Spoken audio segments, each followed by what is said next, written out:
Irmãos e irmãs, graça e paz. Resolvi gravar esse podcast para abençoar a tua vida nesse momento. Eu ministrei essa palavra no domingo e creio que vale a pena eu fazê-la na íntegra agora para que você venha ser abençoado e abençoada. Amém? Filipenses capítulo 2, de 5 a 11. Filipenses capítulo 2, de 5 a 11, diz assim: Haja esta mentalidade em vocês, que estava também em Cristo Jesus, que existindo na forma de Deus, não considerou ser igual a Deus, a algo que apegar-se, mas esvaziou-se a si mesmo, tomando a forma de servo, tornando-se semelhante aos homens e sendo encontrado na condição de homem. Humilhou-se e, tornando-se obediente até a morte e morte de cruz, por esta razão, Deus o exaltou à mais alta posição e deu a ele o nome que é acima de todo nome, para que o nome de Jesus todo joelho se dobre, nos céus e na terra e debaixo da terra, e toda língua confesse que Jesus Cristo é o Senhor, para a glória de Deus. Quero nesta oportunidade dada pelo nosso Deus agradecer de poder ter você aqui me ouvindo nesta ministração. E também agradecer a Deus por eu poder estar falando daquilo que com certeza vai ser bênção para a sua história. Nesta semana, o Facebook me trouxe de volta uma publicação minha sobre uma frase da mãe de John Wesley, Susana Wesley. E a frase era o seguinte: o verdadeiro fim da pregação é endireitar a vida dos homens e não entulhar suas cabeças com especulações inúteis. É exatamente isso que quero mais uma vez hoje trazer até você, algo prático, verdadeiro e restaurador. Pois bem, esta passagem traz uma evidência na maneira como ela retrata a direção que Jesus veio de eternidade a eternidade. Vou repetir: de eternidade a eternidade.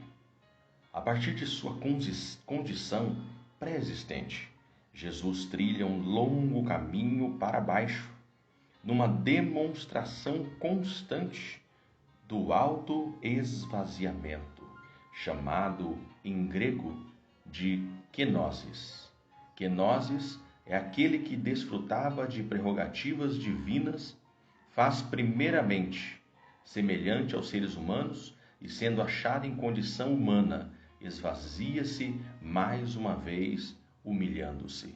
Cristo se entrega totalmente ao Pai até o ponto de experimentar a morte. E é a morte de Cristo que o caminho trilhado por ele diferencia-se. Aquele que morreu em obediência ao Pai para cumprir o seu plano salvífico. Essa ênfase na direção descendente em que Jesus segue é importante porque mostra o seu esvaziamento, ou melhor, autoesvaziamento, a sua kenosis. Não foi somente um evento pontual na história, mas sim uma longa e persistente trajetória. Em Hebreus, capítulo 5, de 8 a 9, diz assim: embora, sendo filho, ele aprendeu a obedecer por meio daquilo que sofreu, e uma vez aperfeiçoado, tornou-se a fonte eterna de toda salvação para todos que lhe obedecem.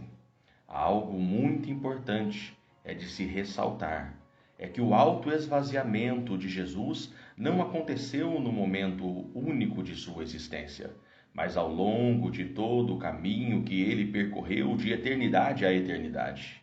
A kenosis de Cristo foi completa do começo ao fim, primeiramente com Deus e subsequentemente como homem. Eu tenho que ressaltar a palavra para que não fique nenhuma sombra de dúvida. É muito importante notar, no entanto, que nada disso representa a diminuição da natureza divina de Cristo. Se prestarmos atenção no texto grego, notaremos que o verso 6 está em paralelo com o verso 7. Quer dizer, Jesus existia na forma de Deus e tomou a forma de servo. Quando o apóstolo Paulo diz, entre essas duas sentenças, que Jesus esvaziou-se a si mesmo, o apóstolo jamais dá a entender que tal auto-esvaziamento desembocou no abandono da sua divindade. Paulo apenas afirma, existindo na forma de Deus, Jesus esvaziou-se a si mesmo, tomando a forma de servo. Isto indica que em Filipenses 2, 5 a 11, Jesus assume sim a natureza de servo, sem porém abandonar a sua natureza divina. É por isso que o texto grego continua dizendo que uma vez que Jesus toma a forma de servo, ele torna-se semelhante aos seres humanos, sendo achado na condição humana. Ou seja, Jesus abraça a experiência humana, mas a experiência humana não esgota a totalidade de quem ele é, o próprio Deus. Não quero mais abrir o leque, pois esta palavra é muito rica. Talvez, em outro momento, nos aprofundemos um pouco mais. O que a palavra de Deus nos indica nesta oportunidade, se colocada em prática. A palavra de Deus nesta oportunidade nos chama a trilhar o mesmo percurso pela graça de Deus que opera em nós por meio do seu Espírito. Filipenses 2, versículo 12 e 13. De sorte que, meus amados, assim como sempre obedecestes, não só na minha presença, mas muito mais agora na minha ausência. Assim também operai a vossa salvação com temor e tremor, porque Deus é o que opera em vós tanto querer, como efetuar segundo a sua boa vontade. E a direção desse percurso é a direção do próprio Filho de Deus. A direção que o Filho de Deus trilhou para nos resgatar da nossa condição caída e nos ensinar o significado de ser plenamente humanos à imagem de Deus.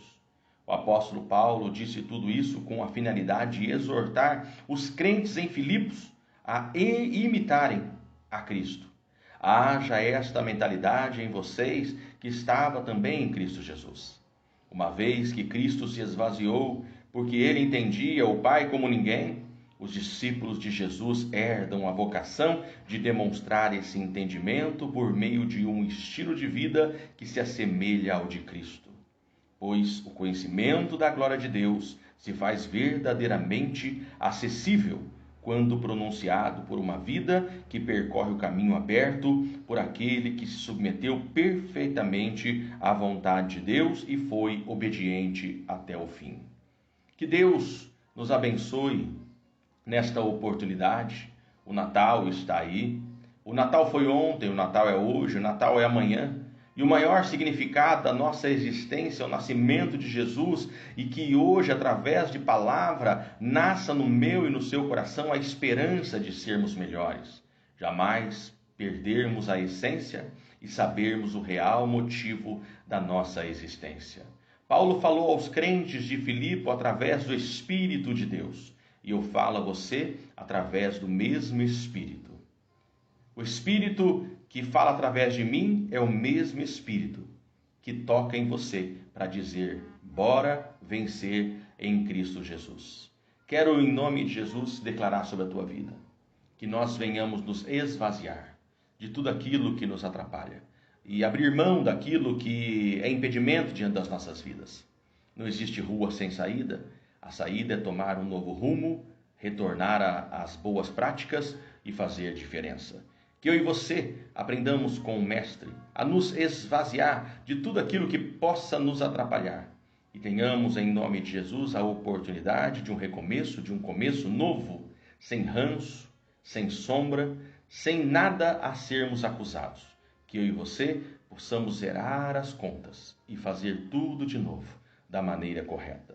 Que Deus nos abençoe, que Deus te abençoe, em nome de Jesus. Eu sou Dom Carlo. pastor na Igreja Metodista. Fique na paz.